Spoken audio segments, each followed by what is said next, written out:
Hello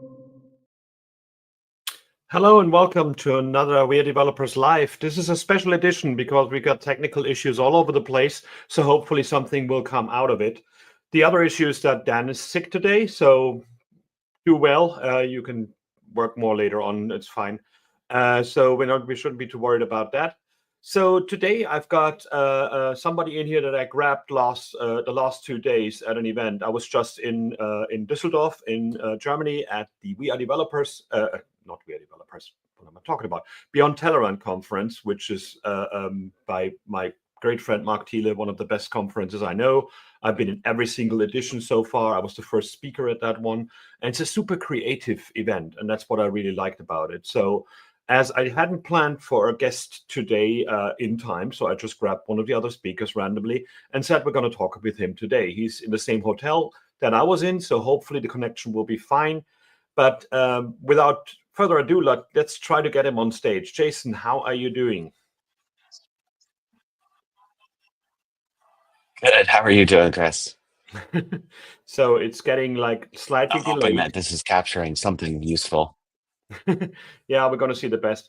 I thought we'd make it confusing and put like two ginger people with a beard on stage and basically see if you can guess the difference between the two of them.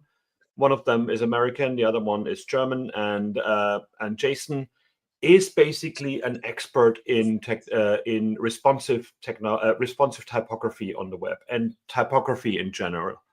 So you could say you're a font of knowledge when it comes to typography, right?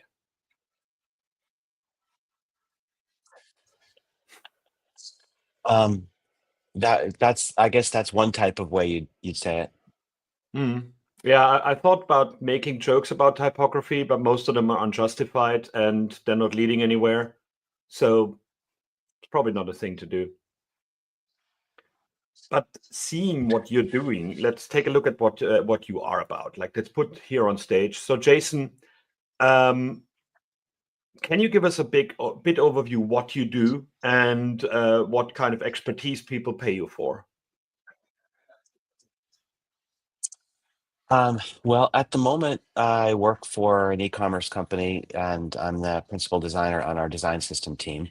So I've been working either for myself or a small consultancy prior to that. I've been doing this for about 30 years. About half of it has been focused really on web typography.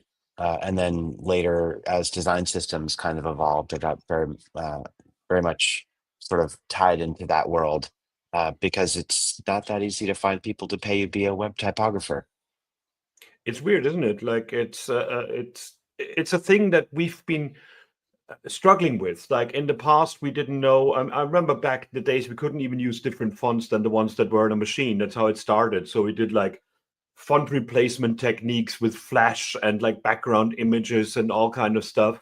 And every time you talk about typography, there's two things coming in on the web, which is performance, like people loading far too many fonts, and of course accessibility as well, legibility, allowing people to resize the font to their needs rather than just being able to have granular control over these things. Yeah.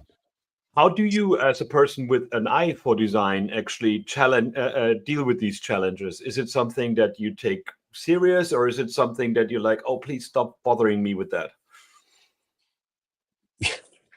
No, I think it's really serious. One of my favorite quotes from Tim Brown in his book Flexible Typesetting was that we no longer specify typography, we suggest it, and I think that's really important. As designers, we need to be really in tune with how to create a system that works regardless of some of those specifics. So if the font loads, great.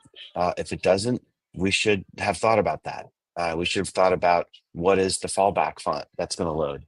We need to design in a way that if that text resizes, that it's still going to be useful, that it's not going to overrun the size of the product card or overlap with buttons. And we've seen all of those things happen. And I do know that I think something like 36% of our iOS users have their text set to a larger size than default. I mean, that's massive. Um, and so, especially with an aging population, I've got my progressive lenses on in my glasses. We need that. And so our systems need to survive that, and they need to be able to be um, stretched a bit, so that if somebody needs to have the type bigger, they can do that. And then our job is to sort of provide those sensible defaults that will help it make sense as it scales. So the line height has to grow with the font size, and things need to wrap well. And with variable fonts, I know I'm kind of going off on a rant, but variable fonts would actually let us do even more. So I'm using a variable font in my website that you've got up on the screen. And when you put it in dark mode, and make the font weight slightly heavier, I'm sorry, slightly lighter.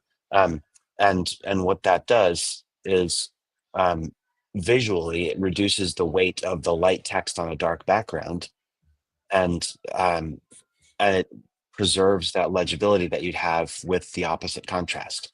Because that's just a trick the eyes play, is that when you do reverse it, it will sort of gain weight this way. And so that's the balance. We have to think about how things get used, and try and anticipate that using the tools that we have. In this case, it's a media query, so it's relatively easy for us to do that with the variable font, lower the weight by maybe 30 or 40, instead of a full step with a different font file, and maintain that legibility.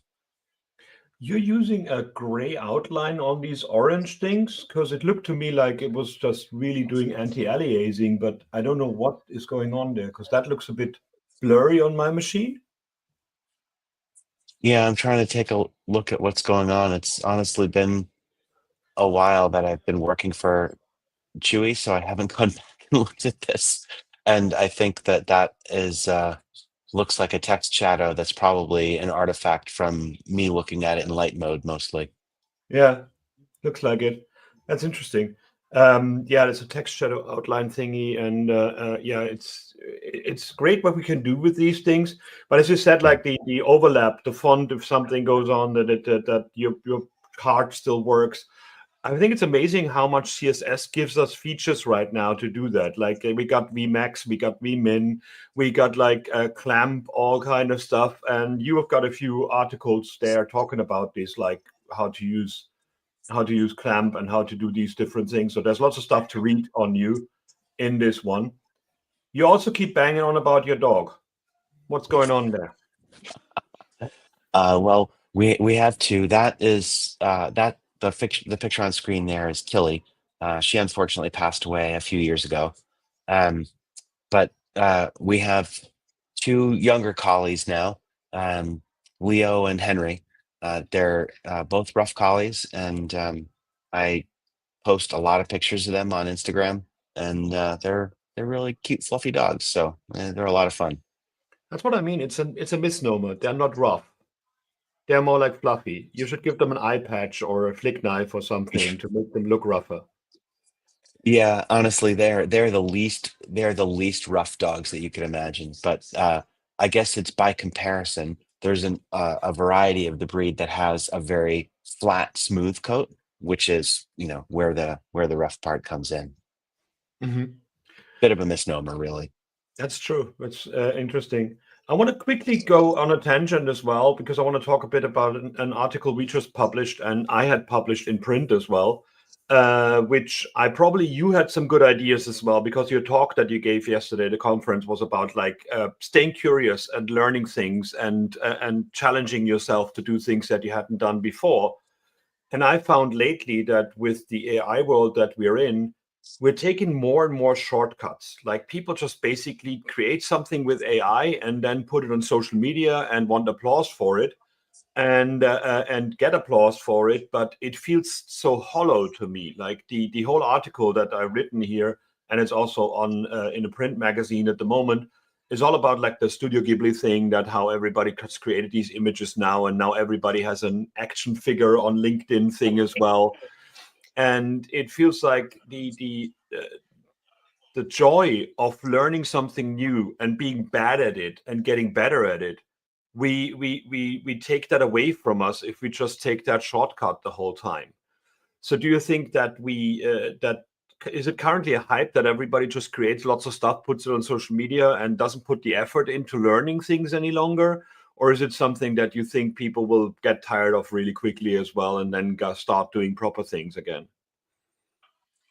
I do think people will get tired of it. I mean, this is uh, they're gimmicks. I think, and anytime you can press a button and make something that looks just like something else, uh, it's a fad that I think will pass. I mean, I think those tools will get better at doing other things, and there will be other fads and other things that will eventually be really useful. But um, but I think that they're largely at the stage of being pattern recognition engines more than they are really something that is applying judgment. And that's the thing that I love about, I mean, the focus of the talk that I gave was about curiosity and its role either in design or, I mean, you could development, same principles. Is there's judgment, there's intuition, and there's that those mental leaps that we make as creative makers of one kind or another, more technical or more artistic, doesn't matter. Um, and those things don't go away. Our like fooling around with code, it was um, I don't know, it's just messing around with things that weren't working led me down a path that had my first articles published for Monotype and led to talks, led to writing a book, led to um, being on stage a bunch of times and being here. And I don't honestly think it would have mattered if it was starting now or starting then. There are still things that happen that we see as we interact with the world, that we get an idea and we go make something, and that will still have value. I really do believe that. Yeah, I think the thing is, like, keep your patience. Like, if it's not immediate a success, that's fine. Like, just suck, be really bad at something for month and month at a time, and just get better gradually. And like, it feels to me like this, like happiness machine that is supposed to be social media, with like people throwing likes at you and people for not throwing likes at you. There's such a short span between like euphoria and depression in these things right now. It's really bad. And in the article, I also talked about music industry, where in the 90s we had like or the 2000s we had like boy bands and girl bands, which were like marketing constructs. Like they Mhm. came out of market research rather than being a band.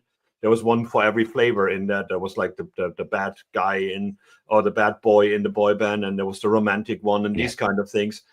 And breaking out of that one, there's hardly anybody who had a career afterwards as their personality, because they weren't allowed to show it there. And right. pandering to a current design trend feels to me the same. Like, find your voice, find your creativity, Yeah. rather than just like trying to be the best at vibe coding at the moment. I can't hear this term any longer. It's Yeah, I agree. I think there's uh, at present, I think maybe there are more actually useful tools for coding with AI than there are on the design side. I mean, on the design side, it's really just about making images. It's not really doing something interesting yet in any kind of UI design, other than making UIs that look like something else. So if I want my UI to be packaged in a blister pack, that looks like it came with the toy store and the doll on the side, then sure, we can do that. But um, it's not what I want on my website.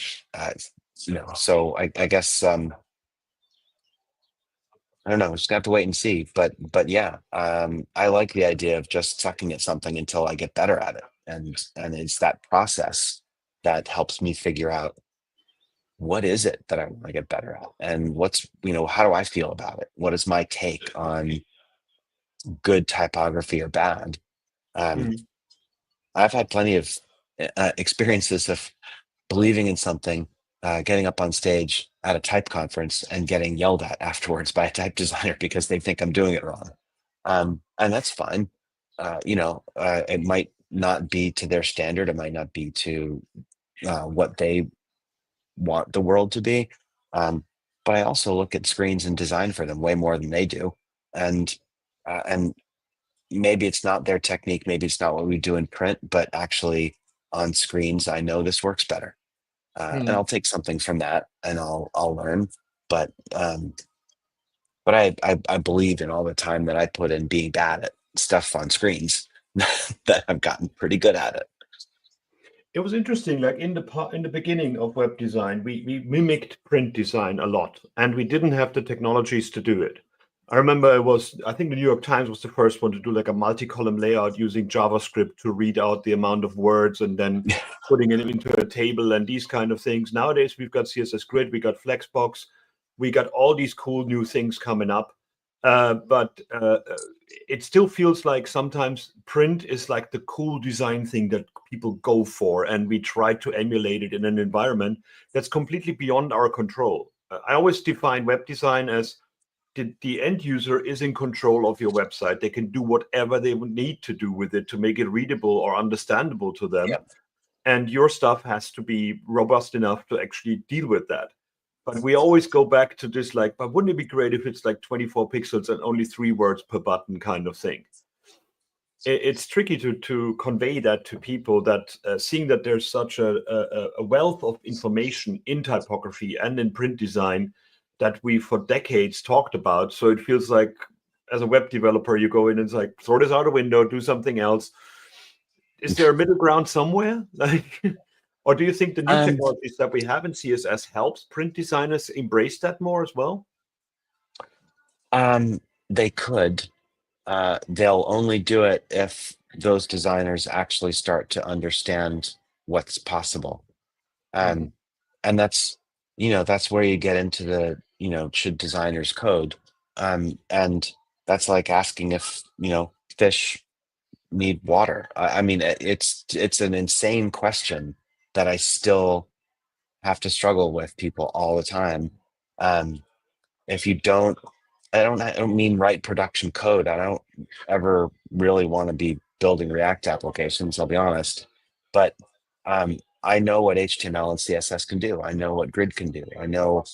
Um, I know a lot of the spec around typography and its support. And those details make the difference. That is what helps me make an interesting design that might evoke things from the web, but it's not. Evoke things from print, but there's things that are different. So 65 to 70 characters per line for line length is something that's been sort of a standard in print design for a long, long time. But there's context, and there's people getting used to reading longer lines of text, and so it's different on a screen. 75 or 80 characters is pretty normal, and there's so it is about taking the idea of when the line of text gets too long for your eye to easily get back to the beginning of the next line. It's harder to read, like plain and simple. But the implementation of that doesn't necessarily always have to conform to exactly what was in the print world.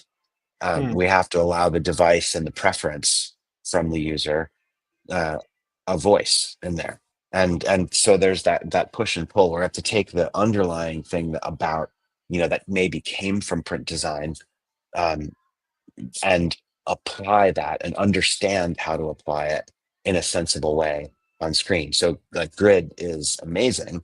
And that flexibility allows us to do interesting things. We are currently using it a little too much to behave like print. Like you say, why does the newspaper, when you look at it on a large desktop, why does it have a maximum width?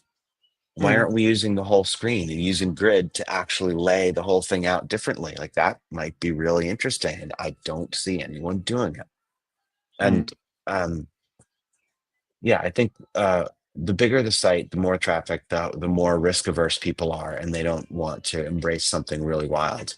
And I'd love to see it. I mean, I think especially with like uh, stuff meant to be read, getting this like broad view of things and then be able to make this one bigger and read more of that, maybe even without reloading the page. But if you've got the screen, like, why don't we do stuff like that? I think it'd be super interesting. Mm. I found it also. I'm completely dyslexic when it comes to typography. I'm really horrible at it, and I also never got into it. But I found this one years ago. There was this like image about it, and I was very proud of myself doing that. It basically is just like you can hover over the different things and click them, and it tells you what the name of Hmm. it is. So at least you know the lingo of it. And I found that something, it's incredible how deep that goes and how many of these things are in there that I never bothered with. But the designers were happy that I built this because they said, like, okay, here, somebody explains those things. And I just found a JPEG and turned it into a text and made it clickable. But I found it really interesting that these things there's so much depth into that we don't even look at. And I think it's because I came from a world where the internet was absolutely terrible and really slow, so I never ever bothered to actually go deep into like what could I do with fonts and with typography. But it does make a difference, doesn't it? Like, do you also see Hmm. in e-commerce space that changing things in the typography had a difference in user behavior? Um, it's interesting that you brought that up. The differences are, I think, not like in e-commerce. Um, Changing the typeface, I don't know that that really has a huge impact on conversion. I actually don't think it does in most cases if you're going from something reasonably well done to something else reasonably well done. Now, that's not to say that if the design is really pretty terrible and then you introduce a new font and some better typography, um, I'm not sure which one of those things made the difference, but you probably will have improvements in your metrics if things are easy to read. So if people are trying to compare products, if they're trying to make sure that they're understanding your pricing, like all of those things need to be clear. Um, but the size, the color, uh, if you actually are dyslexic, I mean, there's no perfect font for dyslexia, but there are characteristics about those typefaces that make it easier to read. If it's more differentiated between the B and the D or the P and the Q, if the counters are a little bit more open, the little spaces inside the letters, if the terminals, the ends of the strokes are a little more open than closed, those things are the characteristics that make something more legible. So if you can make something more legible, you are likely to improve the conversion or the performance of whatever your website is supposed to do, for sure. Hmm. Uh, I'm using this one, which actually is again being like um, super pragmatic about it. It's basically like a modern font stack, which basically gives you the fonts that are actually on the machine that you know for sure. Hmm. And I found this really interesting to just give somebody like me who actually is too bored to do it properly, just something to copy and paste and say like, here is how not to shoot yourself in the foot. Do you think there is a need for more of these basic typography information pieces for people out there, or should people just do whatever they want? Um, no, I think this stuff is great. I think good starting points. I mean, even let's face it, even when people started with Bootstrap, they were making something that was better than like not doing anything at all. Um, I mean, it's frameworks and things like that. That's where Inter came from as a typeface, and that has been incredibly successful. Um, and so these kind of default stacks that come in all these different frameworks are really helpful. And even just using something like this, so more quote unquote out of the box, that is going to list commonly installed things across a variety of devices, is more likely to get you a predictable result. What is, with this idea of the web safe fonts. I mean, that's the, how people would refer to this collection of things that are always installed. Um, it's more differentiated now than it was before in some ways, because you'll have one thing. Mac has unified it somewhat because you have San Francisco on iOS as well as desktop, but that wasn't always true. It would be Helvetica or Helvetica Neue you would see more often on desktop, and then San Francisco on iOS, and then Roboto on Android, and something else on, or I guess Bondschrift maybe in Windows 10, I think. Um, so those are all different. They have very different metrics. They're going to fill space in different ways, um, and your typography is going to be different. So um, that's actually where using these, but still putting one web font in front of it that was your choice, will give you more consistency in what you are designing across platforms. And um, that's going to be 25K at most. I mean, like, these resources are pretty small now. Mhm. Variable fonts are bigger, but they let you do more. So that's really more of a, that's a personal design question for people. But your typical um, like Google font is going to be anywhere from, 10 to 25K for an individual font file. So like that is acceptable. Like that, that keeps your performance. I mean, if you're, especially if you're using any of these frameworks, you're shipping way more JavaScript than that. Um, Yeah, and the interesting bit about is that flash of unstyled font thing. I mean, we had the flash of unstyled CSS way in the past. So basically, the page looked horrible, then CSS kicked in, and everything shifted around, and the button you already were on is somewhere else in the mhm, screen right now. And with fonts, you can do similar things. So there's always the discussion about, like, should you only use CSS for fonts, or should you actually use an API like Google's or any other font mhm, foundries that basically give you events and say, like, this is now finally loaded, so you now can replace the other bits, the sensible fallback that you had to show up front, so it's not too grating for people mhm. to see. And I see so many websites nowadays when I'm on trains or on bad connectivity that basically show me nothing until the font is loaded. Like, at least show me Times New Roman or whatever, like, Yeah. but at least make me read the thing until your 2 megabyte TTF loaded that you thought was good enough for the web. Um, uh, yeah, that flash of unstyled text, or FOUT, um, was the subject of the first article I ever wrote about web typography. And it was specifically about how to use a web font loader to get that class injected into the page so I could then do something different with the styling. What I did with that was style the fallback fonts. And so, what, with that flash of unstyled text, what people notice is things moving around. They're Mhm. quite often not noticing the shape of the letters changing. It's because the button moved. It's because text wrapped differently. And like, those are the things that catch people's eye. And so whatever you can do to minimize that is is good. And let's all say it loud together. This is a feature, not a bug. The web font is there to improve the experience, not prevent it from ever showing up. And Mhm. people, I have no patience for people who say, well, we have to prevent that at all costs, so let's set display none, until the web font's loaded, and then we can show something on screen. um, Nope. No, the content has to come first. It's our job. And actually, you can apply a lot of the same tricks that, I mean, in on my website, I wrote about it. There are lots of different ways to embrace it, but you used to have to use a bit of JavaScript to know whether or not the web font had loaded. And so you'd use from Bromstein, the his web font loader library or one of these other things, and it would, and get it to put that class in the page so that you could hook into with CSS. How do you style it when the web font is not there? Now you can actually put some of that fallback styling right in your at font face rules.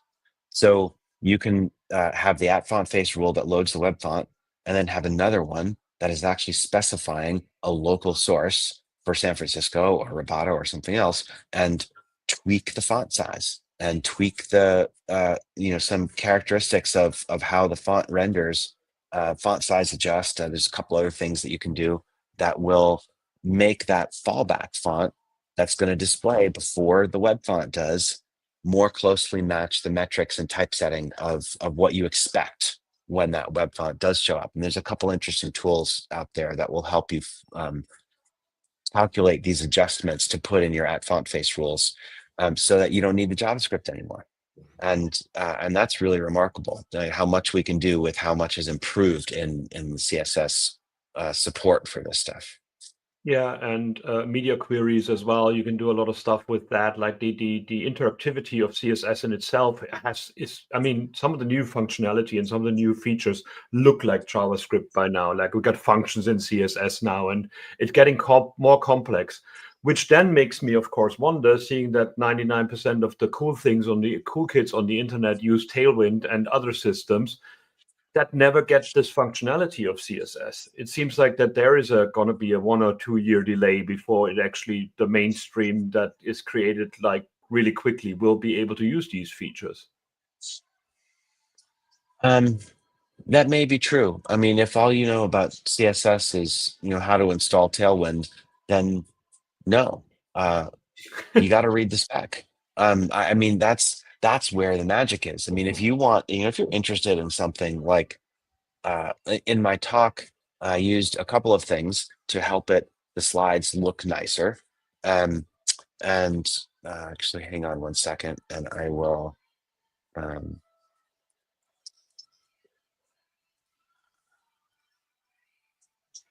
Okay, there we go. I wanted to get this URL to paste into the chat. Okay, so I can show it here. Cool. So that's those are my slides from the talk the other day, and if we pull that up, then let's see, there we go. So if you just advance the slide just a couple till we get to one of the quotes on the page. So that's funny. So back up a little bit. Oops. I was just looking for one of the ones that had the quotation marks. So this is a good example here. In Safari, we get hanging punctuation, meaning the text is all aligned to the left, and then those quotation marks kind of hang out in the margin. The spec is there. It's just unevenly supported. But we can put it in with one line of CSS, and I get something that looks way better. The other thing that you'll notice if you go through this is of using text wrap pretty. And that's another nice little gem that is starting to ship, and Google's got it, and Apple has implemented it, and others.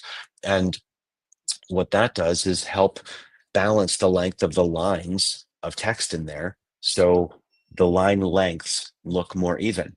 And in this case, it's only a couple of lines, so it's not really doing that much, but it means that we don't have to go and use all these weird JavaScript libraries to avoid one word on a line at the end of a paragraph. So that one, like that wrap text on the second line of that paragraph under web line layout since 1991, it would kind of fix that a little bit.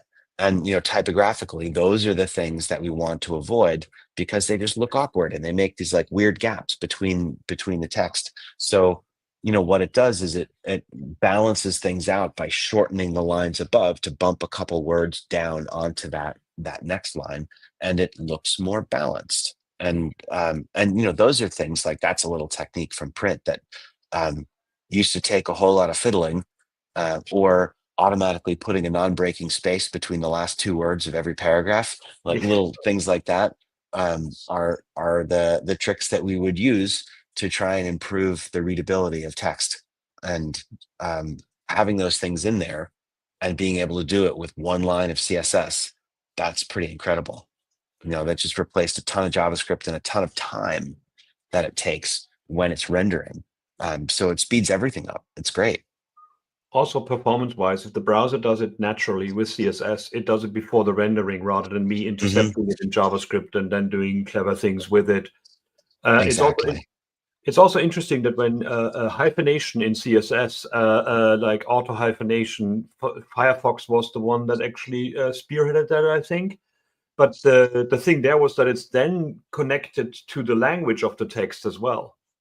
So that's something that is that makes it really fascinating. That out of a sudden in CSS you have to know the language to hyphenate it properly and make these things happen. And it's interesting that Safari is spearheading a lot of these things because, I mean, developers, especially like cool React kids, are basically seeing Safari as the new IE that doesn't do the support of the things that we want to do. But when it comes to typography, it seems like Safari is in the lead.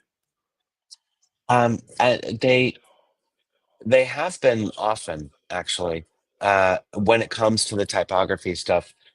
They So with the introduction of variable fonts in 2016, it was an Apple engineer, Miles Maxfield, who put a beta of Safari in my hands 3 weeks after that introduction, and I was able to show it on stage, and that was something that was magical, and that's where the support was best.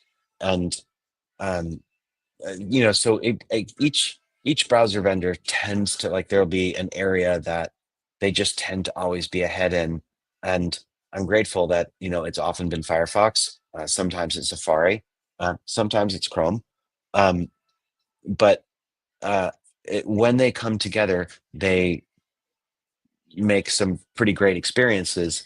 Um, and it is that competition that is so necessary, because they can't focus on everything all at once. They need to focus on the things that they believe are important to their users.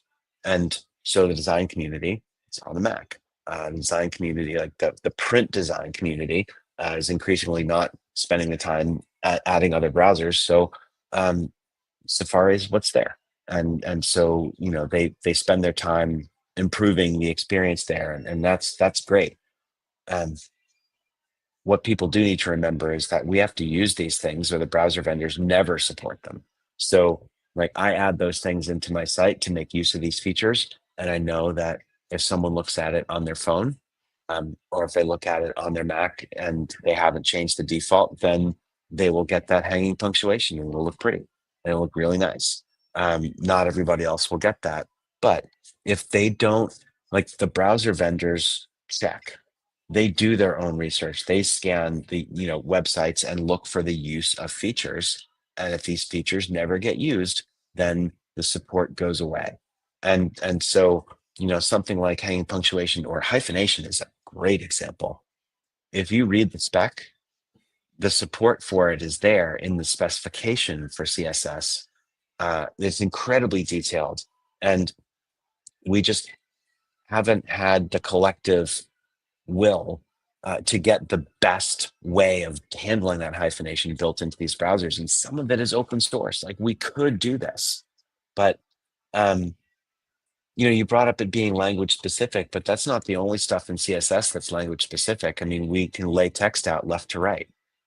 We can lay it out right to left. We can lay it out top to bottom, right to left.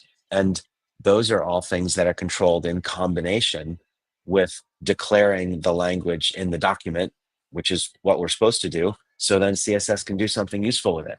And so hyphenation, I think, is, it's no different. Like, it may use this character set to be in English or in German, but they are completely different hyphenation rules.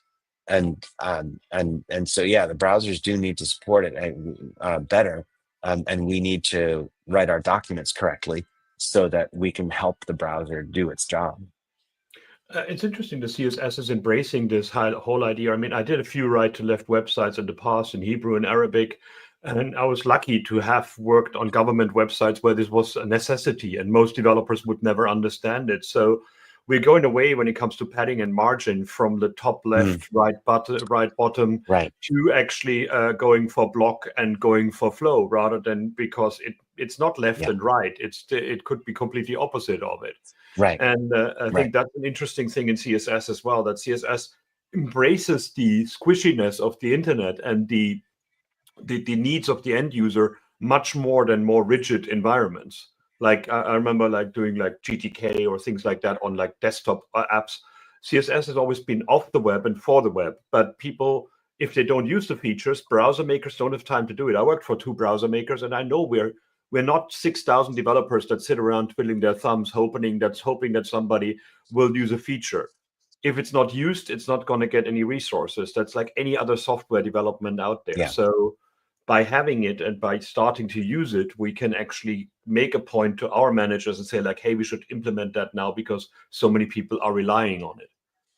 But it's hard with typography because we don't rely on it. A lot of it is like a progressive enhancement of beautifying the thing. Yeah. It worked without it, but it's nicer with it. Like, I mean, you could talk to me about hanging punctuation. I don't know what the hell you do. I probably wouldn't see the difference if I looked at it. But that's just me, I guess.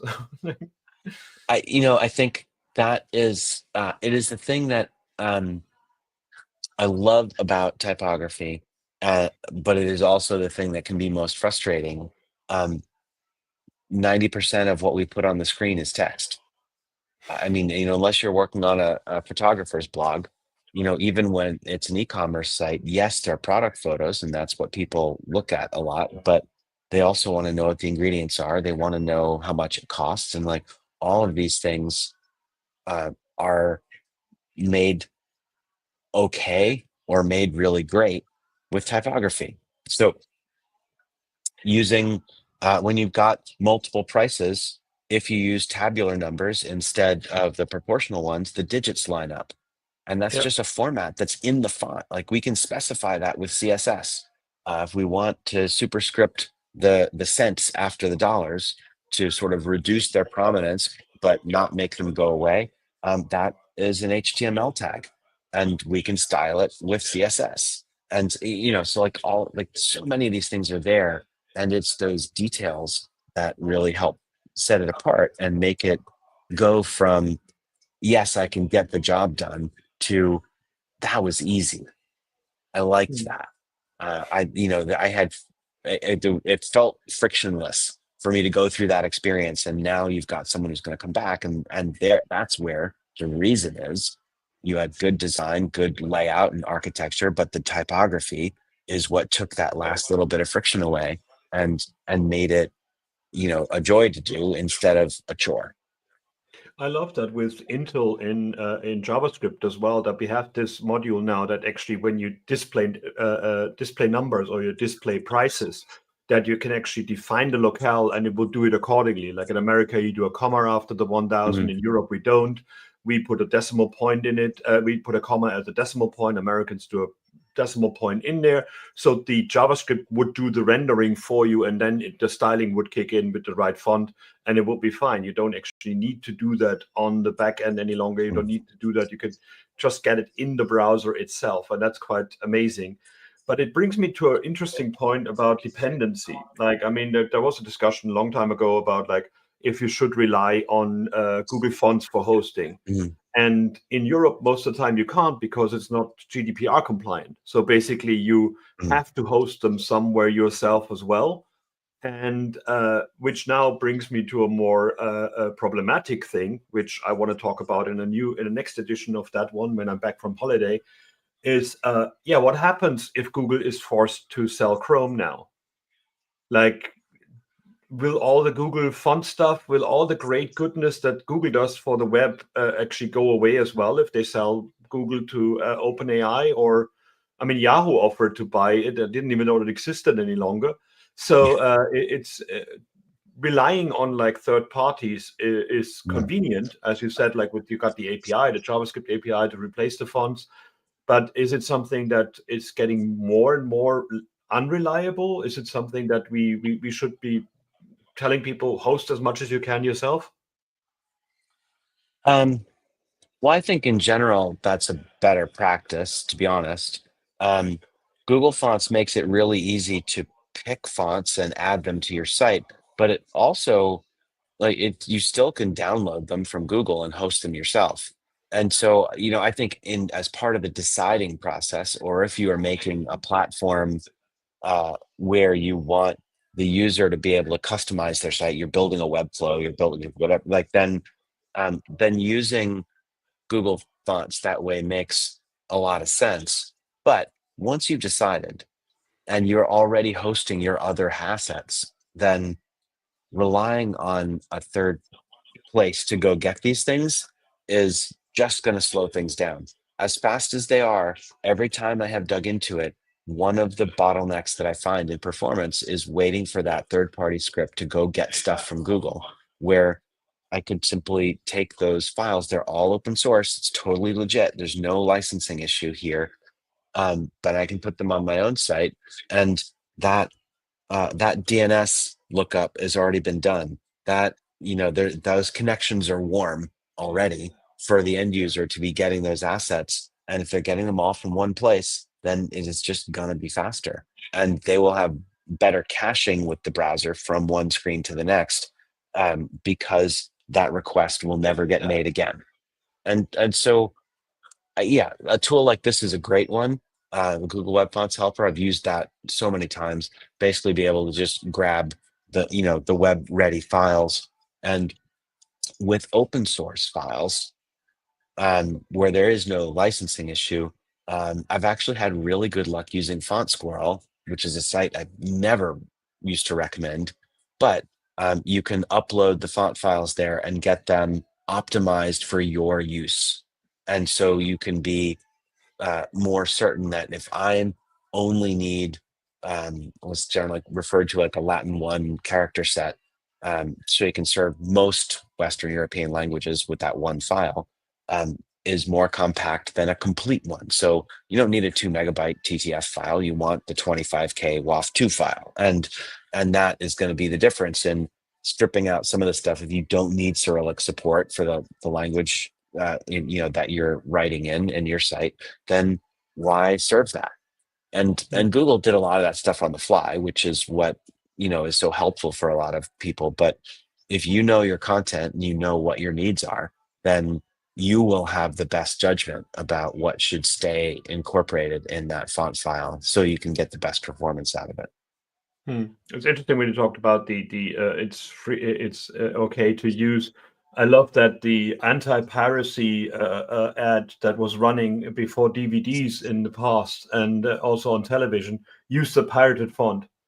They found out now. So basically, the government ad that they actually set against online piracy used some random font, but there are so many dodgy font sites out there where you can download fonts that are actually pirated or bad copies of them, and they have a lot of like anti-patterns of like clicking on download buttons and having pop-ups and waiting for 20 seconds and then having a dodgy zip file that you don't know what else is in there.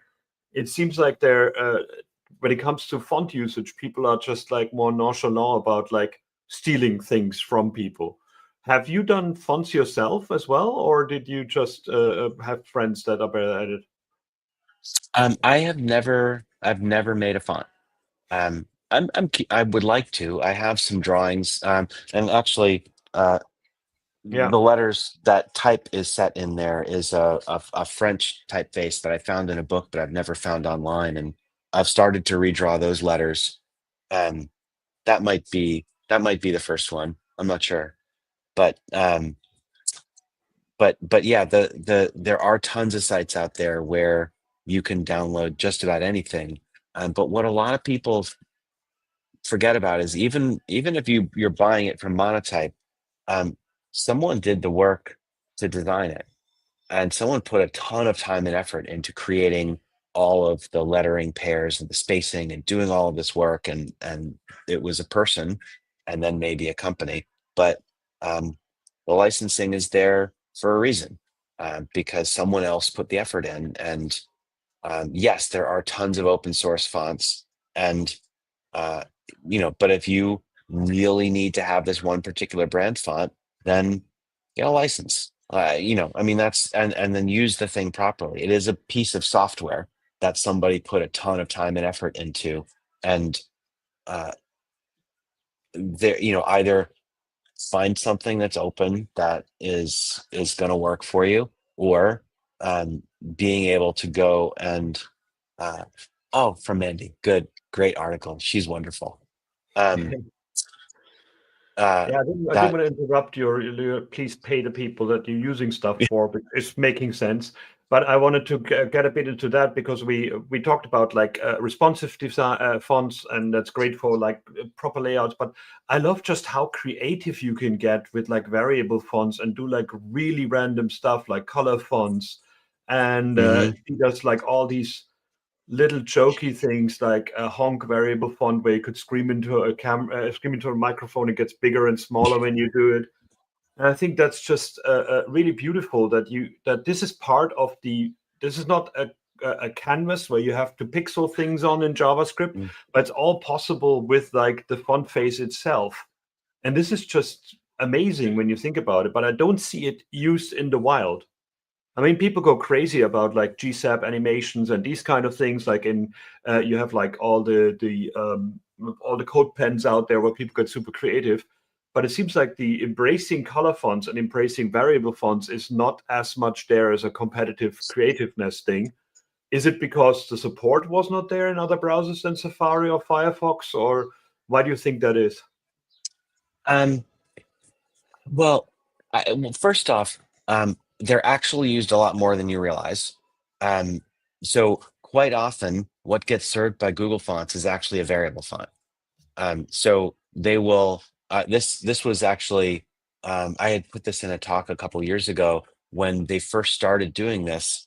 It was months before people found out that everybody using the typeface Oswald was Yeah. having a variable version of it served, and they had been doing this tens of millions of times, and they did it because that one optimized font file allowed them to have a regular weight, a bold weight, a semi bold in the middle, all in a single file. So for Google it was an efficiency. They served less data because they could serve that one font file to satisfy all of these needs. They have since been doing that with many of their top serving font files. So um, they get used for performance reasons far more than a lot of people realize. To be expressive with it requires designers to get it, and that's where the tooling has improved. Variable font support in Figma is great. The UI is really good. Martin Wickery and the team there, like they just came out with one of the best experiences to work with variable fonts. The support's there and the Adobe tools as well. But what it requires, because these things then become really complex, you might have um, a weight range that goes from 100 to 900 and a width range that might go as narrow as 50% and as wide as 150%. You might have a jello fill in it, you never know. And uh, that those things are all around optimizing text on screen for reading, but maybe not being super expressive with it.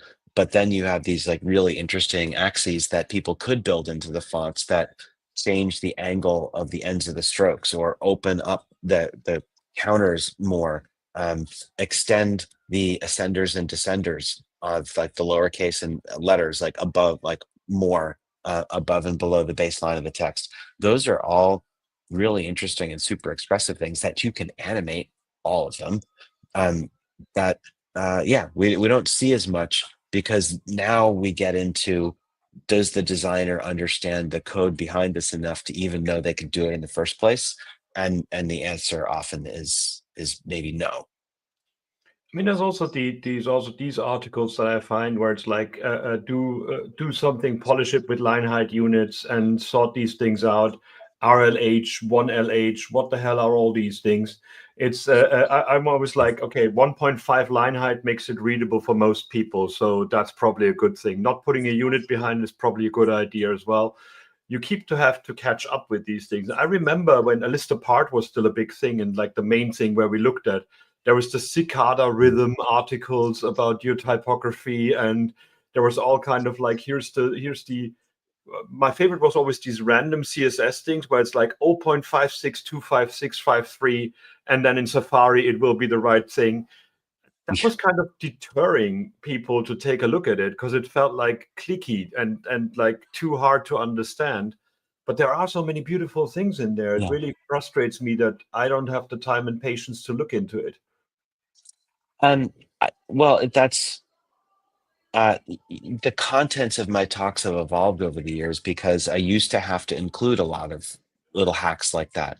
So, you don't set the text to be um, perfectly set horizontally, rotate it 1/10,000th of a degree because that kicked IE into a different rendering mode, and it would smooth the text.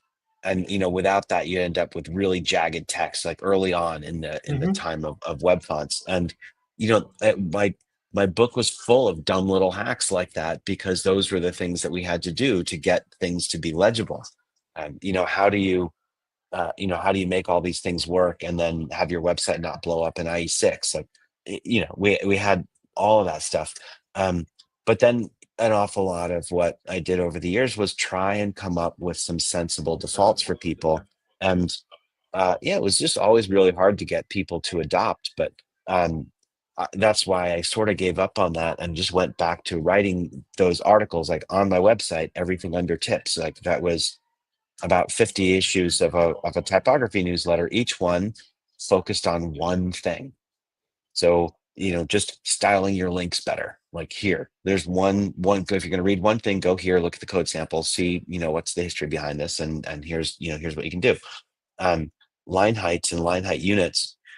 What is, there's often a paragraph break you would set to be often 1 em, or you're setting it to be the same equivalent to the font size, and that adds the font size gap plus whatever line height you set on that. And so it tends to space things out a lot. And the knee jerk reaction for most people is, oh, well, that looks like too much space. So I'll do half an em. Like, this is not that hard. And, and so I don't know. I haven't spent a ton of time with line height units, but what that does is allow you to specify the spacing not on the font size, but the distance between the lines of text. And that would preserve the vertical rhythm of the page a little bit more. Mm. Um, I remember when, was this necessary? Maybe. I think it is going to provide a nice nuance to it, but I don't know. I don't know. I think I'd rather get better hyphenation support, honestly, but that's just me. I remember when people, as you said, like use drop shadows and invisible drop shadows, transparent ones, just to kick the other rendering mode in. And then scrolling became really jagged and laggy because like drop shadows are really hard to Hmm. do. Like they're Yeah. massive calculation on the rendering. And it's just like people are just like on a fast Mac, they're like, oh, let's do that. And back then on a Windows machine, I was like, holy crap, I can't scroll the page because somebody wanted the heading to look smooth. And Yeah. these were the insights that were interesting. It was with fluid typography was a thing as well that people were discussing about. Like that was Miriam Suzanne, I think here.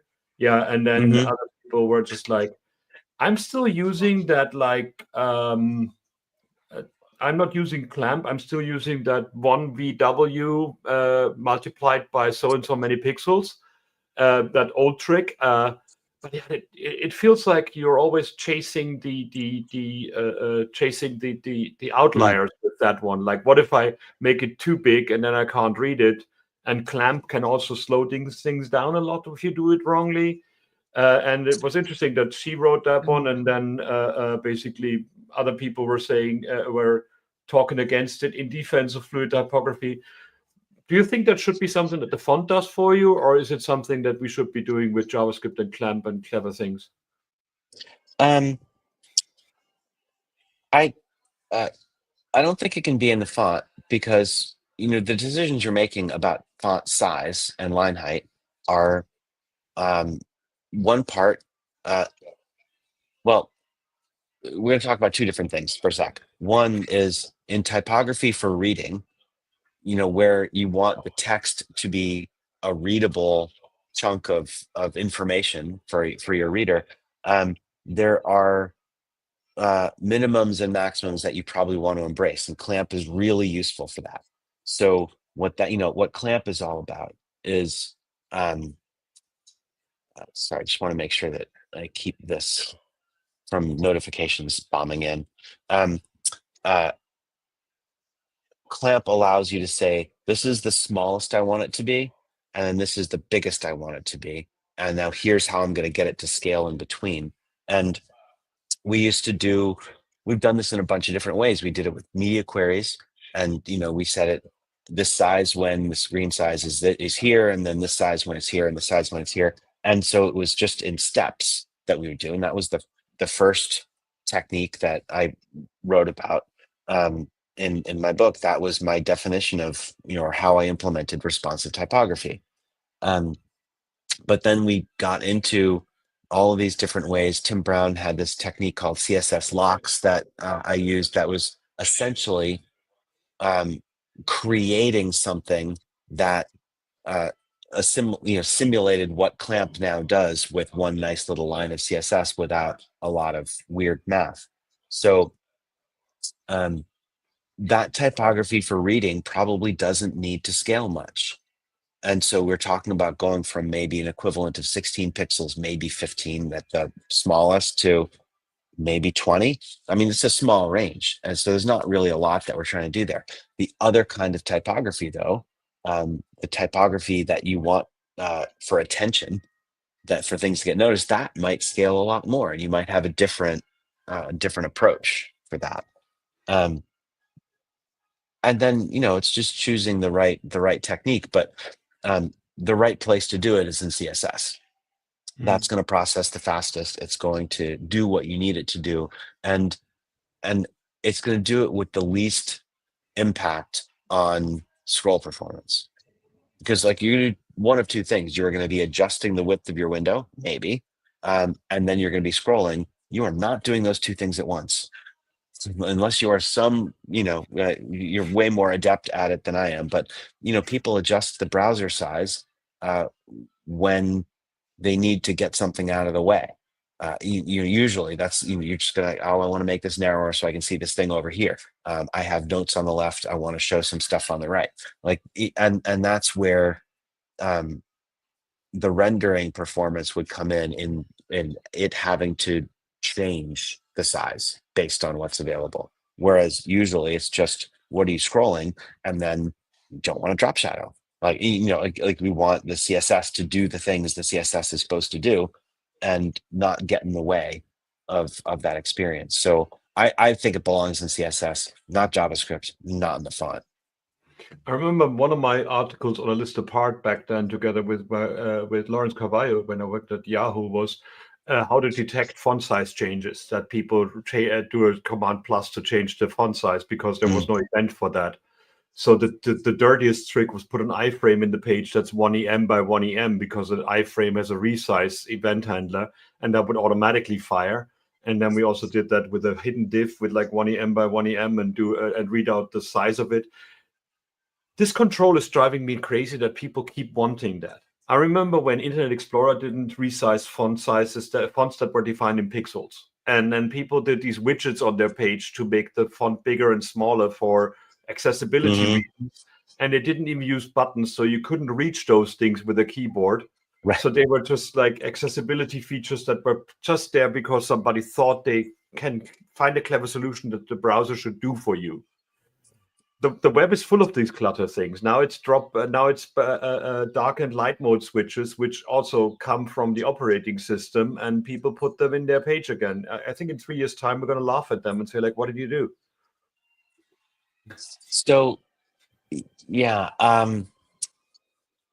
Yeah, the font size stuff, like that goes like right back to the beginning of what we were talking about. We have to let the user make that choice.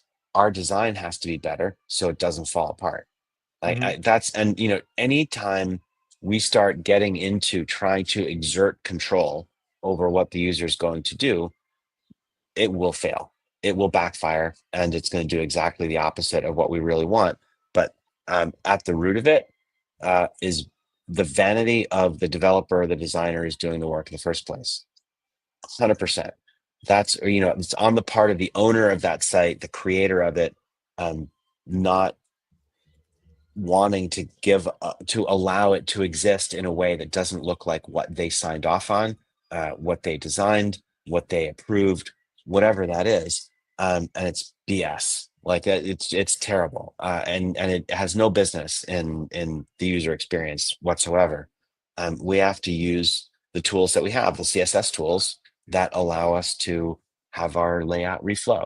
If somebody zooms the text, one of the things that the reason why we would set our media queries in ems is it's related back to the size of the text. So if you zoom the text, we trigger the media query and we reflow the design to be more appropriate to what is effectively turning the desktop into your phone.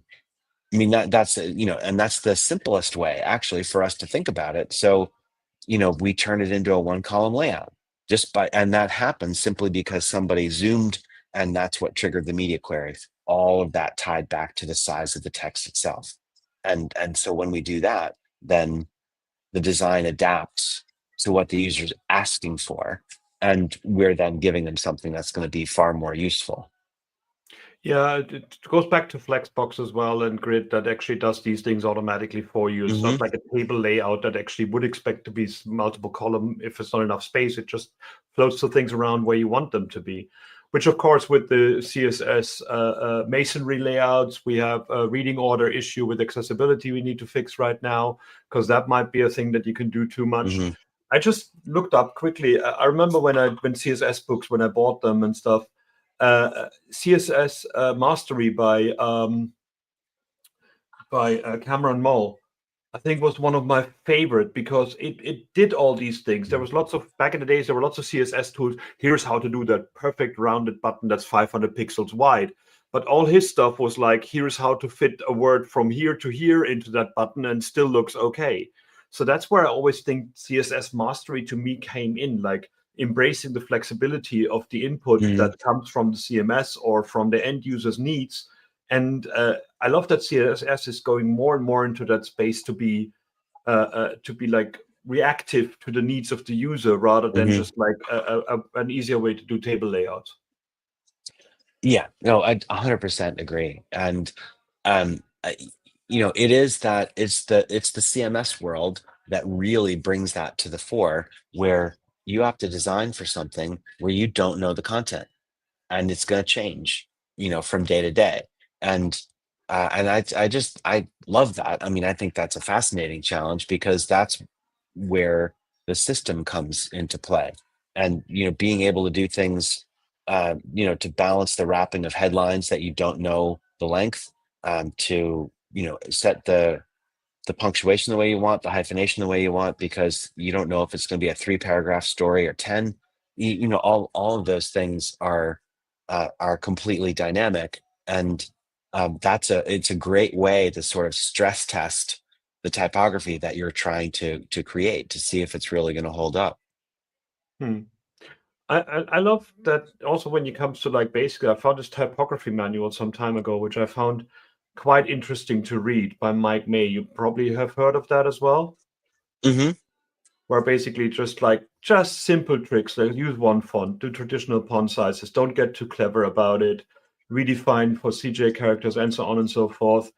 So if there's one thing that you would love people to embrace more, like what would be the thing where you say like, please stop doing that and just like if we embrace that, the whole world of typography will be nicer and I don't cringe in front of your screen.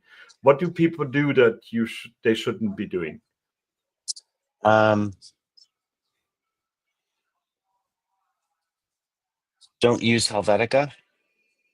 Oh wow. So Arial, right? Honestly, from a legibility standpoint, Arial's a little better. Oh wow. But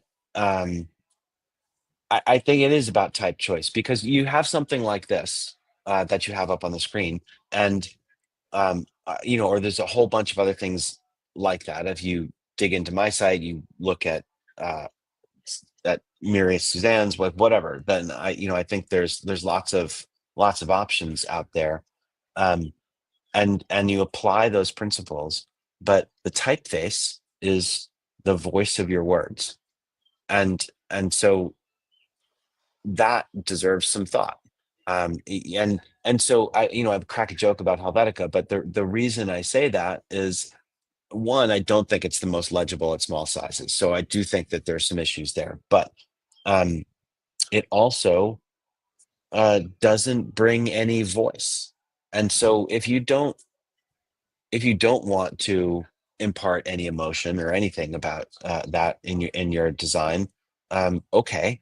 But I always believe that that is one of the easiest tools that we have in our toolbox to say, I want this to be warmer, I want it to be friendlier, I want it to be authoritative, whatever that is. You can amplify that with the choice you make in the typeface, and then you follow all these rules, and it will be it will be a nice readable experience. But we shipped a completely new typography in our apps last week, and that was to move over to our brand typeface because we knew it had the characteristics that would make our whole experience feel warmer. And that's really important.